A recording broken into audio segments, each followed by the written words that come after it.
ഡൽഹിയിൽ ചൂട് കനക്കുന്നെന്നാണ് വാർത്ത. താപനില 43 ഡിഗ്രി സെൽഷ്യസിലേക്ക് എത്തിയേക്കും.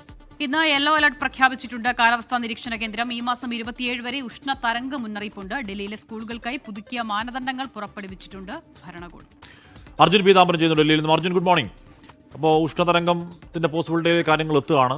ജനജീവിതം ദുസ്സഹമാകുന്നുവെന്ന് പ്രത്യേകം പറയേണ്ട കാര്യമില്ലല്ലോ അല്ലേ?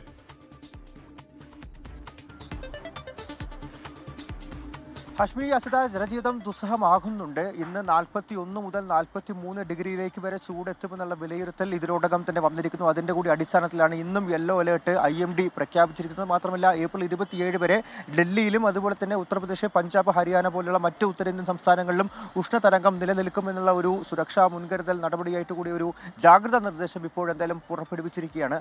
അതിൽ തന്നെ ഇന്നലെയാണ് അതിരൂക്ഷമായിട്ടുള്ള ചില ഇടങ്ങളിൽ ചൂട് രേഖപ്പെടുത്തിയത്. പ്രത്യേകിച്ചും നോർത്ത് ഡൽഹിയിൽ 42.1 ഡിഗ്രി സെൽഷ്യസ് ആയിരുന്നു രേഖപ്പെടുത്തിയത്. സബ്ദജംഗിലെ പരിശോധനാ കേന്ദ്രത്തിൽ 40.6 ഡിഗ്രി ടെസ്റ്റിംഗ് താപനില രേഖപ്പെടുത്തിയിരുന്നു. സമാനമായിട്ട് തന്നെ ഇന്നും നാളെയും അതിരൂക്ഷമായിട്ടുള്ള ചൂടുണ്ടാകുമെന്നുള്ള ഒരു മുന്നറിയിപ്പാണ് നൽകിയിരിക്കുന്നത്.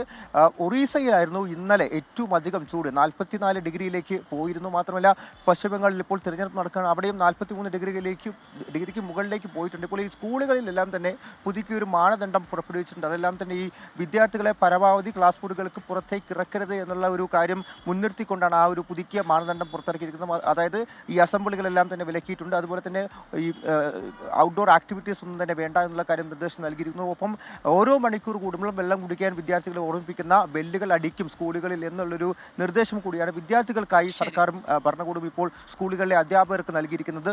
പൊതുജനത്തിനും ബുദ്ധിമുട്ടുണ്ടാകാതിരിക്കാൻ വേണ്ടി പൊതു ഇടങ്ങളിൽ കുടിവെള്ളം സൂക്ഷിക്കുന്ന നടപടിയിലേക്കും NDMC പോയിട്ടുണ്ട്. ഓക്കെ, അർജുൻ പീതാംബരനാണ് വിവരങ്ങൾ നൽകിയത്. ഹാഷ്മി, ഉത്തരേന്ത്യയിൽ മാത്രമല്ല കേരളത്തിലും സമാനമായ സാഹചര്യമാണ്. ചുട്ടുപൊള്ളുന്നു. ഉഷ്ണതരംഗത്തിന് സമാനമായി തന്നെ ഇവിടെയും താപനില ഉയരുന്നു എന്നുള്ളതാണ്.